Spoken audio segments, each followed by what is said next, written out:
മാധ്യമങ്ങളുമായി ബന്ധപ്പെടുത്തി ഒരു മാധ്യമപ്രവർത്തകൻ എന്നുള്ള നിലയിൽ ഒരു കൗതുകം കൊണ്ടും കൂടിയാണ് എൻ്റെ ചോദ്യം.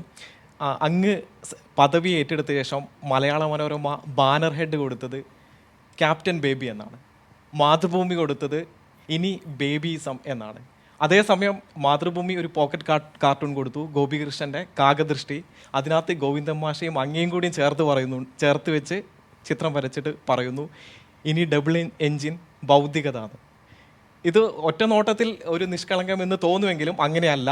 കൃത്യമായ ഒരു പ്രൊപ്പഗാണ്ടയുടെ ഭാഷാപ്രയോഗം കൂടിയാണ്. ഭാഷാപ്രയോഗത്തിൽ വളരെ സസൂക്ഷ്മം ശ്രദ്ധിക്കുന്ന ഒരാളെന്ന നിലയിൽ മാധ്യമങ്ങളുടെ ഈ പ്രയോഗങ്ങളെ എങ്ങനെ കാണുന്നു?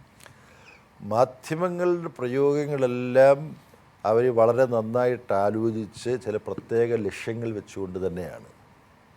അതിനകത്ത് യാതൊരു സംശയമില്ല. ചോദ്യങ്ങൾ ചോദിക്കുന്നത് പോലും അങ്ങനെയാണ്. അപ്പോൾ നമ്മൾ അത് മനസ്സിലാക്കി അതിനോട് പ്രതികരിക്കണം. ഇപ്പം ഇത് നമുക്ക് തുറന്നു പറയാം, ക്യാപ്റ്റൻ എന്ന ഒരു അംഗീകാരം കേരളത്തിൻ്റെ മുഖ്യമന്ത്രിക്ക് നമ്മുടെ സമൂഹത്തിൽ നിന്ന് പൊതുവിൽ നൽകപ്പെട്ടിട്ടുണ്ട്. അപ്പോൾ അതല്ല, വേറെ ക്യാപ്റ്റൻ വന്നിരിക്കുന്നു എന്ന് പറഞ്ഞുകൊണ്ട് ഒരു ആശയം ഉൽപ്പാദിപ്പിക്കാനാണ് മനോരമ ശ്രമിച്ചതെന്നുള്ള കാര്യം ഒറ്റ നോട്ടത്തിൽ തന്നെ വ്യക്തമാണ്. ഇവരൊക്കെ മനസ്സിലാക്കാത്ത കാര്യം, കമ്മ്യൂണിസ്റ്റ് പാർട്ടി എങ്ങനെയാണ് പ്രവർത്തിക്കുന്നത്. കമ്മ്യൂണിസ്റ്റ് പാർട്ടിയിൽ നേതൃത്വങ്ങൾ ഉയർന്നു വരും. നേതൃത്വം ഉണ്ടാവുക എന്നുള്ളത് കമ്മ്യൂണിസ്റ്റ് പാർട്ടിയുടെ സ്വഭാവമാണ്. പക്ഷേ ആത്യന്തികമായി കമ്മ്യൂണിസ്റ്റ് പാർട്ടി എന്ന് പറഞ്ഞാൽ ഈ പാർട്ടിയിലെ അംഗങ്ങളായ ലക്ഷക്കണക്കിന് സഖാക്കൾക്കും തുല്യ ഉത്തരവാദിത്വവും പ്രാധാന്യവുമുള്ള ഒരു പ്രസ്ഥാനമാണ്. എല്ലാ തലത്തിലും കൂട്ടായ നേതൃത്വമായിട്ടാണ് പ്രവർത്തിക്കുന്നത്. ആ കൂട്ടായ നേതൃത്വത്തിൽ നിന്ന് ചിലർ ഉയർന്നു വരും. അത് സംഘടനാപരമായ തീരുമാനത്തിലൂടെ ചിലർക്ക് ഉത്തരവാദിത്വം ഏറ്റെടുക്കേണ്ടി വരും, അവർക്ക് ആ ഉത്തരവാദിത്വം നിർവഹിക്കേണ്ടി വരും.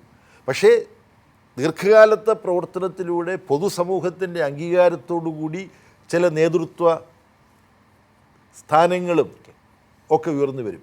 പിണറായി വിജയൻ എന്ന കേരളത്തിൽ ഇന്ത്യൻ രാഷ്ട്രീയത്തിലൊക്കെ ആർജിച്ചിട്ടുള്ളത് എത്രയോ കാലത്തെ പ്രവർത്തനത്തിലൂടെയും ജീവിതത്തിലൂടെയും സംഭാവനയിലൂടെയും കൈവരിച്ചതാണ്. ആരെങ്കിലും ചാർത്തി കൊടുത്തതല്ല, അത് അറിയാത്തതല്ല ഇവർ. അപ്പോൾ അതിനെ സംഘടനാപരമായി ചിലർക്ക് ലഭിക്കുന്ന ഉത്തരവാദിത്വം, അതും സമൂഹത്തിലെ ദീർഘകാലത്തെ പ്രവർത്തനത്തിലൂടെ ഓരോരുത്തർ. ഇപ്പം ഗൗരിയമ്മ പാർട്ടിയുടെ കേന്ദ്ര കമ്മിറ്റി മെമ്പറായിരുന്നിട്ടില്ല ഒരിക്കലും, അല്ലേ? ഗൗരിയമ്മയ്ക്ക് ശേഷം വന്ന് എത്രയോ വരുമെന്ന്. പക്ഷേ ഗൗരിയമ്മയ്ക്ക് കേരളീയ സമൂഹത്തിലുണ്ടായിരുന്ന സ്ഥാനം അത് ഒരു കേന്ദ്ര കമ്മിറ്റി സ്ഥാനത്തിലേക്ക് ഒതുക്കാവുന്നതല്ല. അപ്പോൾ ഇതൊക്കെയാണ് ഇതിൻ്റെ വസ്തുതകൾ. അത് സമൂഹത്തിനറിയാം.